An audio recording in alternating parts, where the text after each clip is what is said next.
Hi hello, ನಾನು ನಿಮ್ಮ ಪ್ರೀತಿ ಹುಡುಗ ರಮೇಶ್. ಗೌರಿ ಹಬ್ಬದ ಪ್ರಯುಕ್ತ ಬಟ್ಟೆ ತಗೊಳ್ಳಿಕ್ಕೆ ಮತ್ತು ಹಾಗೆ ಸ್ವಲ್ಪ ರೇಷನ್ ತಗೊಂಡು ದೀಪಾವಳಿ ಹಬ್ಬಕ್ಕೆ ಪಟಾಕಿ ತರಲಿಕ್ಕೆ ಇವತ್ತು ಡಿವಿಜಿಗೆ ಹೊಂಟಿದ್ದೀವಿ. ಹೌದಾ?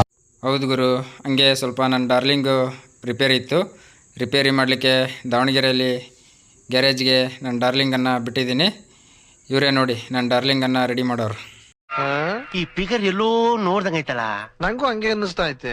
ನನ್ನ ಡಾರ್ಲಿಂಗನ್ನು ಗ್ಯಾರೇಜ್ಗೆ ಬಿಟ್ಟು ನಾವು ಡೈರೆಕ್ಟಾಗಿ ಹೋಗಿದ್ದೆ ದಾವಣಗೆರೆಯಲ್ಲಿ ಟ್ರೆಂಡಿಂಗಲ್ಲಿರುವಂಥ ಬಟ್ಟೆ ಅಂಗಡಿಗೆ. ಯಾರ್ಯಾರು ಹೋಗ್ತಾಯಿದ್ದೀವಿ ಅಂತ ನೀವೇ ನೋಡಿ. ನಾನು ನಮ್ಮ ಬ್ರದರ್ಸ್ ಎಲ್ಲ ಹೋಗ್ತಾಯಿದ್ದೀವಿ. ದಾವಣಗೆರೆಯಲ್ಲಿ ಯಾವುದಪ್ಪ ಟ್ರೆಂಡಿಂಗಲ್ಲಿರೋದು ಬಟ್ಟೆ ಅಂಗಡಿ ಅಂದರೆ SK ಟ್ರೆಂಡ್ಸ್. ಅಂತೂ ಇಂತೂ ನಾವು ಫೈನಲಿ SK ಟ್ರೆಂಡ್ಸ್ಗೆ ಬಂದ್ವಿ. SK ಟ್ರೆಂಡ್ಸ್ಗೆ ಬಂದು ಬಟ್ಟೆ ತಗೊಳ್ಳೋಣ ಅಂತ ನೋಡ್ತೀನಿ. ಏನು ರಶ್ಶು ಗುರು, ಒಳಗಡೆ ಕಾಲಿಡೋಕ್ಕೆ ಜಾಗ ಆಗ್ತಾಯಿಲ್ಲ, ಅಷ್ಟೊಂದು ರಶ್ ಇತ್ತು. ಇದೆ, ಇಲ್ಲೊಂದು ಸಮಸ್ಯೆ ಖಂಡಿತ ಇದೆ. ಅಂತೂ ಇಂತೂ SK ಟ್ರೆಂಡ್ಸಲ್ಲಿ ಫೈನಲಿ ಬಟ್ಟೆನ ತಗೊಂಡು ಹೋಗ್ತಾಯಿದ್ದೀವಿ. ನಾವು ಬಟ್ಟೆ ತಗೊಂಡು ಡೈರೆಕ್ಟಾಗಿ ಹೋಗಿದ್ದೆ ಪಟಾಕಿ ಅಂಗಡಿಗೆ.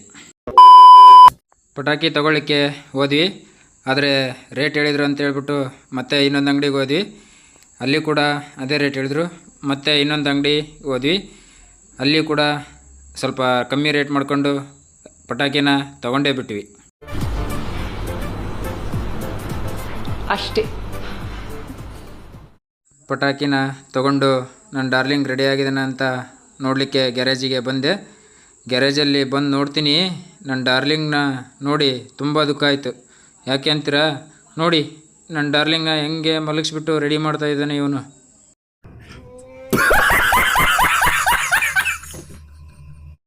ಅಂತ ಇಂತೂ ಫೈನಲಿ ಪಟಾಕಿ ಮತ್ತು ಬಟ್ಟೆ ತೊಗೊಂಡು ನಾವು ಬಂದಿದ್ದೆ ಸೀದಾ ನನ್ನ ಡಾರ್ಲಿಂಗ್ನ ವಾಶ್ ಮಾಡಿಸ್ಲಿಕ್ಕೆ.